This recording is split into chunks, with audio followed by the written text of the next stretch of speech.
Assalamu alaikum wa rahmatullahi wa barakatuh.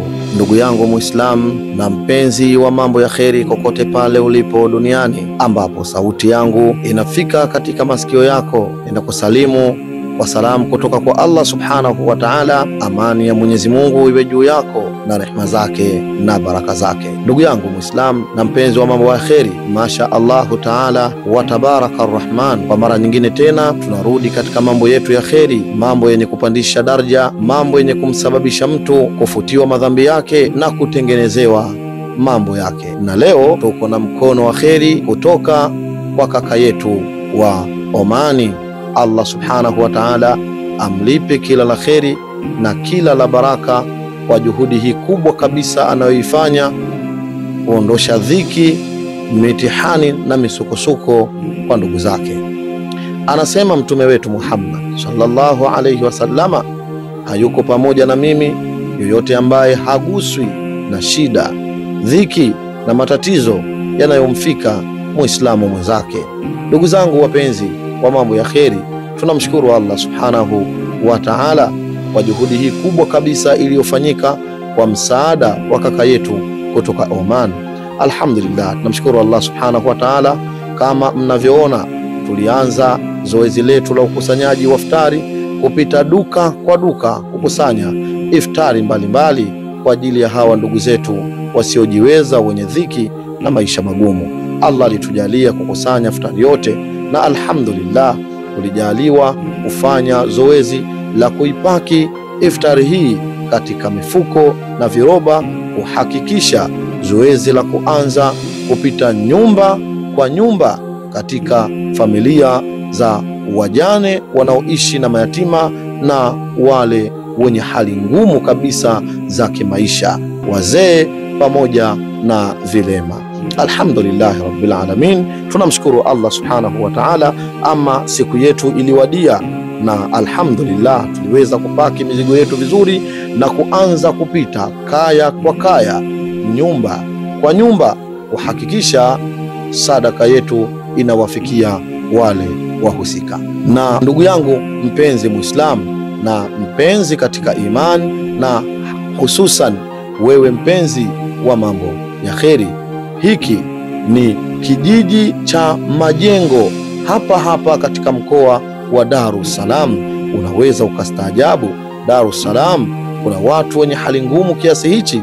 Ndugu yangu, naam, wapo watu wanaishi mjini lakini hali zao ni ngumu kupita kiasi. Ndugu yangu mpenzi wa mambo ya kheri, mkono wa kheri kutoka kwa kaka yetu wa Oman, moja kwa moja tulianza na nyumba ya kwanza, nyumba ambayo ilitusikitisha karibia kutumwaga machozi katika macho yetu kwa hili tulilolikuta katika familia hii.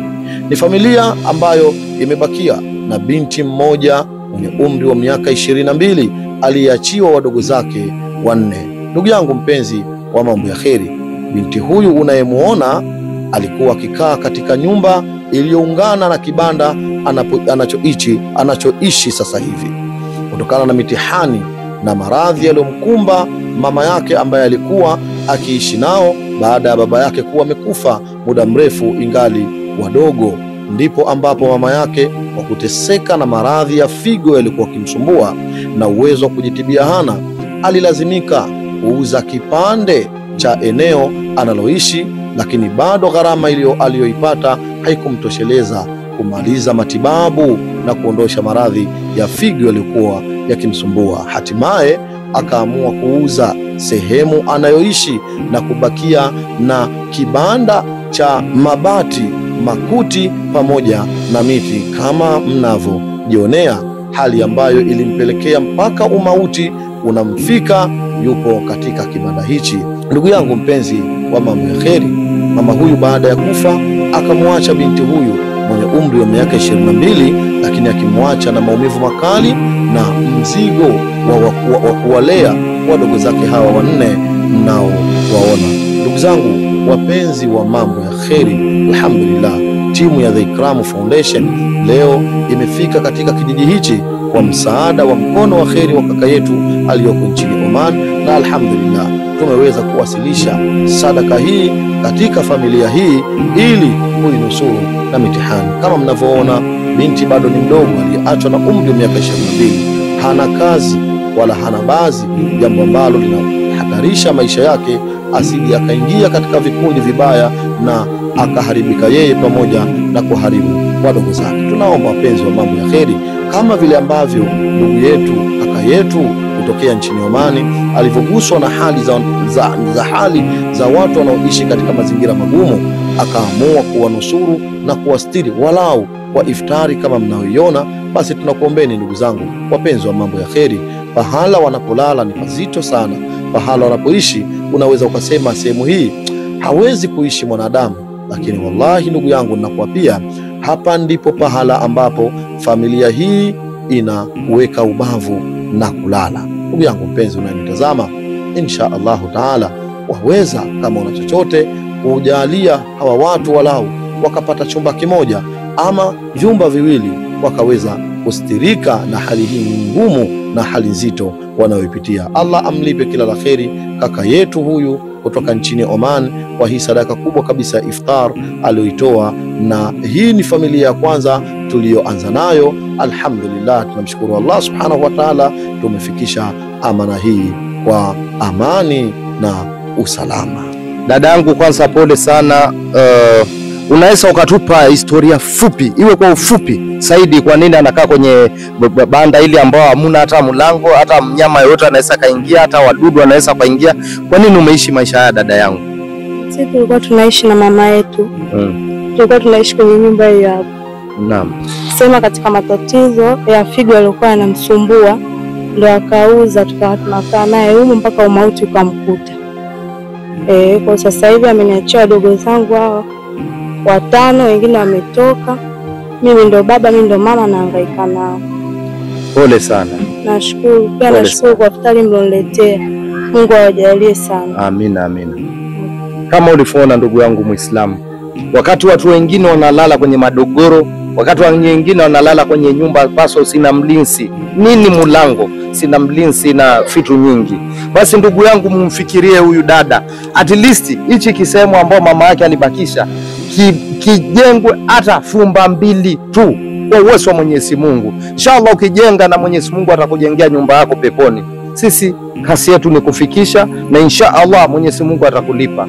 Wa salamu alaikum wa rahmatullahi wa barakatuh. Pole sana dadangu. Inshallah Mwenyezi Mungu ni mkubwa. Inshallah Mwenyezi Mungu ni mkubwa.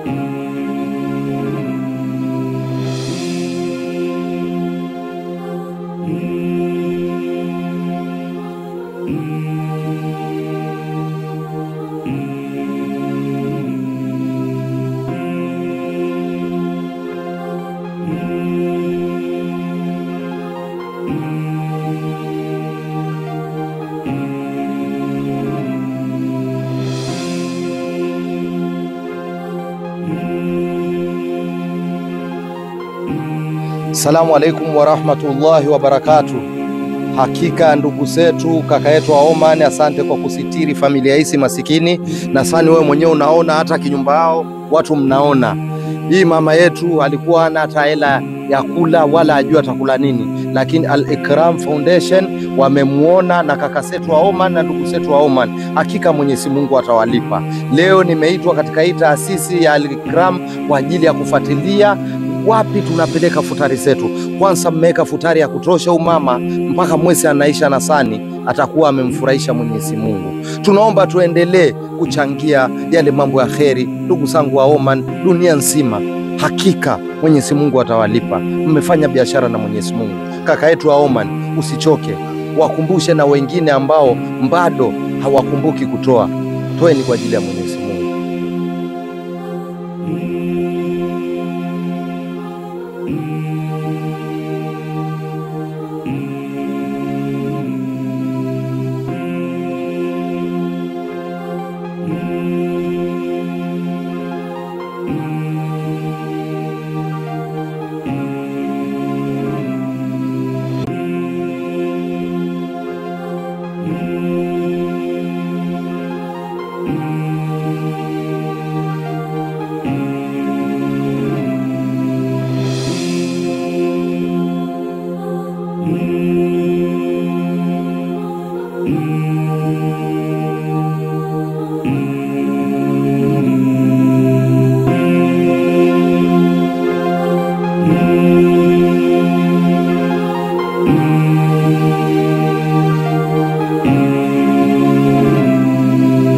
Nawashukuru sana, Mungu yawazidishie, mzidi kutuona sisi wa masikini.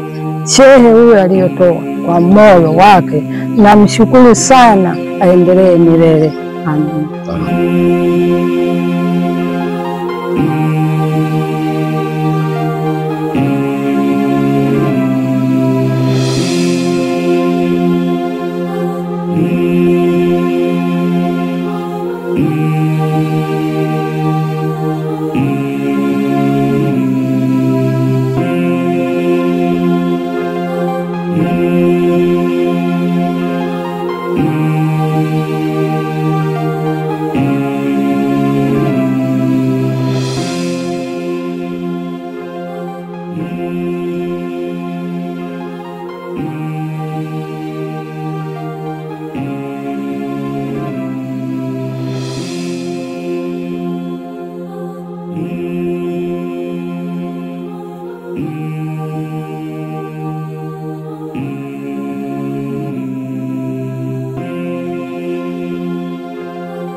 Mungu awabariki na wazidi kuendelea na maisha, wazidi kuendelea maisha mema. Na kama shughuli zao wazidi kubarika na shughuli zao. Amin, amin. Bwana. Amin. Sijali, sisi bado tunaendelea kupambana na kukuombea. Kama atatokea tena kitu kingine, sisi tutakuja tena. Sawa sawa. Sawa mzee wetu. Na tunaomba wasitusahau. Kwa sababu na hali yetu kama unavyoona mimi hapa sina mtu kumtegemea. Unaponiona hapa ndio hivi.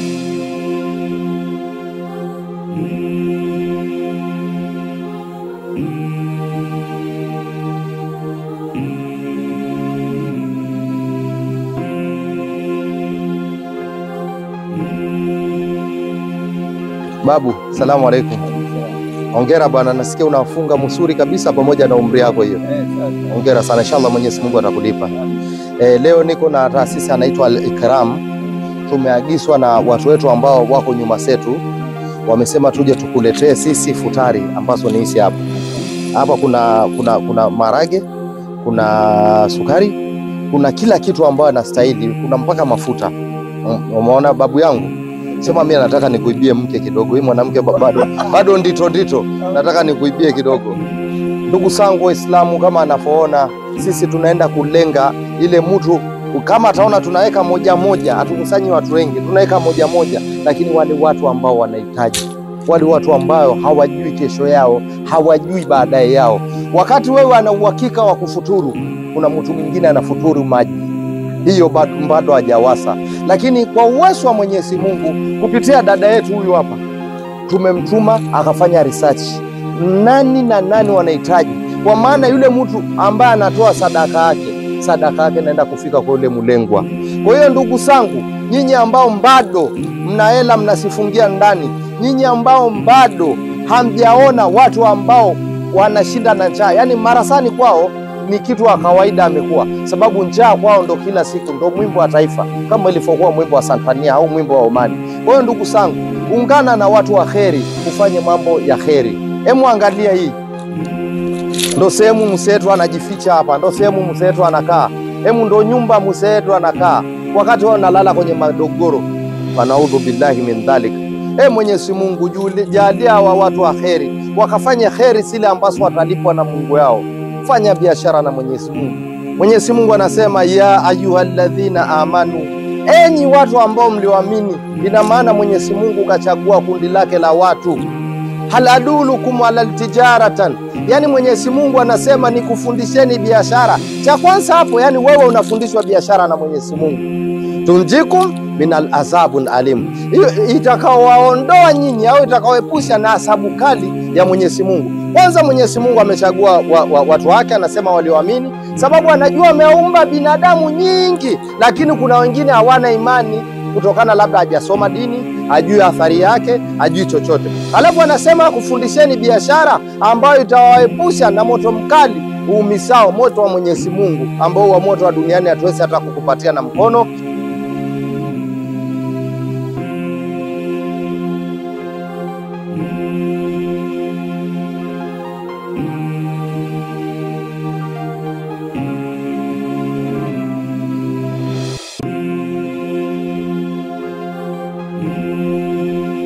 Ndugu zangu, mmetoka kutokako kwa kutuletea zawadi kama hizi. Binadamu watu kama sie, na tunakutule leo. Mmepata kidogo, kesho mtapata kikubwa. Amin, amin. Mtatuletea. Amin, inshallah. Amin, inshallah. Na sisi tunaombea nyewe kwa Mwenyezi Mungu aendelee kuwapa nguvu. Tunaendelea kufikiria, tumeona kibanda yenu, kama Mungu atajalia tutawaleteni kitu ingine ambacho hao watu wa kheri kama watakuwa wamepanga.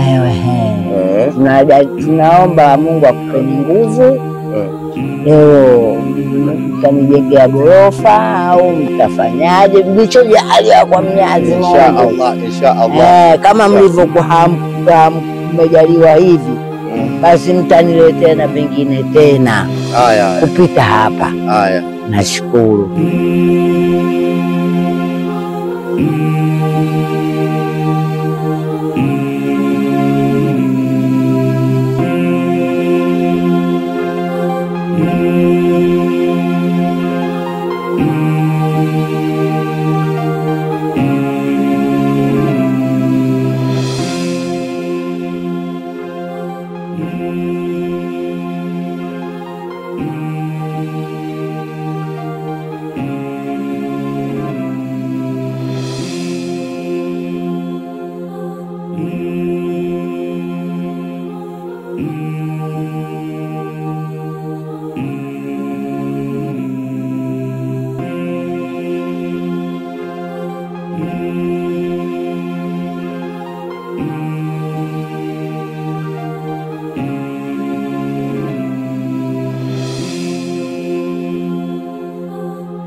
Karibu ni ndani. Ndo anaishi hapa Ndio naishi hapa. Hapa ndo kwangu siku nyingi. Kiwanja hichi nimenunua mimi, lakini uwezo wa kujenga sina. Nimeona vipi? Uwezo wa kujenga sina, maisha yangu ndo kama hayo nayaona. Okay. Kwa hiyo ndo mahali ambao analala? Ndio nalala hapa pamoja mimi na wajukuu zangu. Wajukuu zangu waenda shule. Kwa hiyo unalala wewe pamoja na wajukuu zako, kwani sio wewe mwenyewe tu katika sehemu ndogo hivi? Wote. Una wajukuu ngapi? Wajukuu 3. Wajukuu 3. Inshallah sisi tumetoka katika foundation moja inaitwa Ikram. Inshallah kwa uwezo wa Mwenyezi Mungu sisi tutawafikishia binadamu ambao Mwenyezi Mungu amewajalia kipato na amewajalia moyo wenye utu na binadamu. Inshallah namna unaishi. Na mbali ya hapo pia taasisi ya Ikram imekuletea futari. Nasani umeona pale nje. Hii futari utakula wewe, nasani nyingi. Yaani tumekadiria ya kukufikisha, sababu na watu 3. Inaweza kama utaitumia mzuri, anaweza kafika zaidi ya marasani na hivi na sote. Sasa tumekadiria mzuri. Sawa. Nakushukuru. Mungu ajalie. Watenda kheri ndugu zangu ambao mnatenda kheri, mnafanya mambo ya kheri, nasani mnaona. Hatuna maneno mengi ya kusema. Fanya biashara na Mwenyezi Mungu.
Akusaidieni kwa kila laheri. Akuondoleni matatizo yote duniani. Akuondoleni nuksi. Akuondoleni mitihani. Akuondoleni mizaruba.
Assalamu alaikum warahmatullahi wabarakatuh. Ndugu zangu, kama unavyoona dada yetu, mtoto wake ameshindwa kabisa kufanya mazoezi, japo naye apate nguvu aweze kutembea kama watoto wetu nyumbani, japo apate nguvu aweze hata kujishughulikia mwenyewe na damu akafanya msuri katika mwili wake. Ndugu zangu, tuangalie dada yetu kwa jicho la tatu kwa ajili ya Mwenyezi Mungu. Mwenyezi Mungu atujalie sisi tuwe ni wenye kutoa, tusiwe mabakhili. Tuwe tunafikiria kama matatizo anawapata hawa watoto hawa ambao wazazi wao hawana uwezo. Mzazi wake alikuwa anauza matunda, mtaji yote ameisha kwa ajili ya kumshughulikia mwanae. Vipi ingekuwa mtihani huu nao wewe? Mtihani wa mwenzako uchukulie kama ni mtihani wako, ili uwe mwepesi wewe kumsaidia mwenzako. Kwanza, salamu alaykum wa rahmatullahi wa barakatuh. Moja kwa moja mpaka peponi. Yani mimi nafikisha, na wewe kama utakuwa una uwezo wa kutoa, basi fikishe ile mtu ambaye anajua anaweza akatoa kwa ajili ya Mwenyezi Mungu.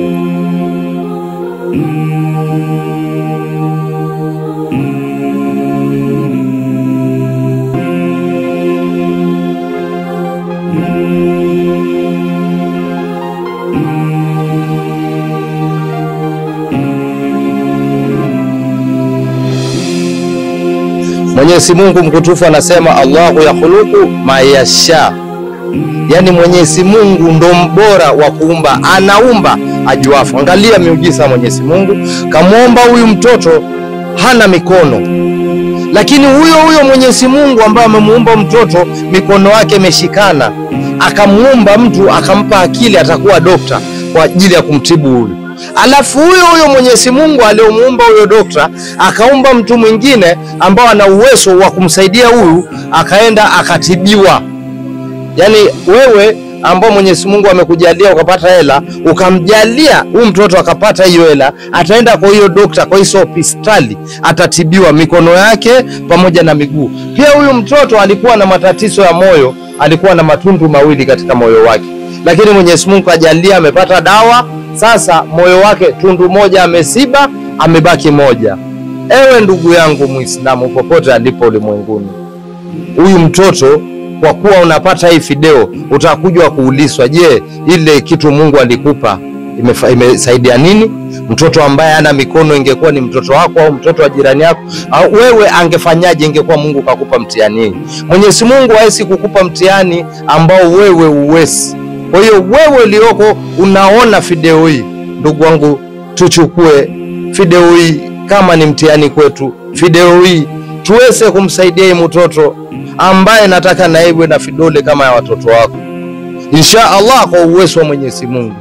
Mwenyezi Mungu akufungue hiyo moyo yako uweze kusaidia wengine, akujalie sio pesa zako sio ni sababu ya wewe kuingia peponi, sio pesa zako tena alafu usikuingize motoni. Utaulizwa namna umetumia pesa zako na namna umesipata.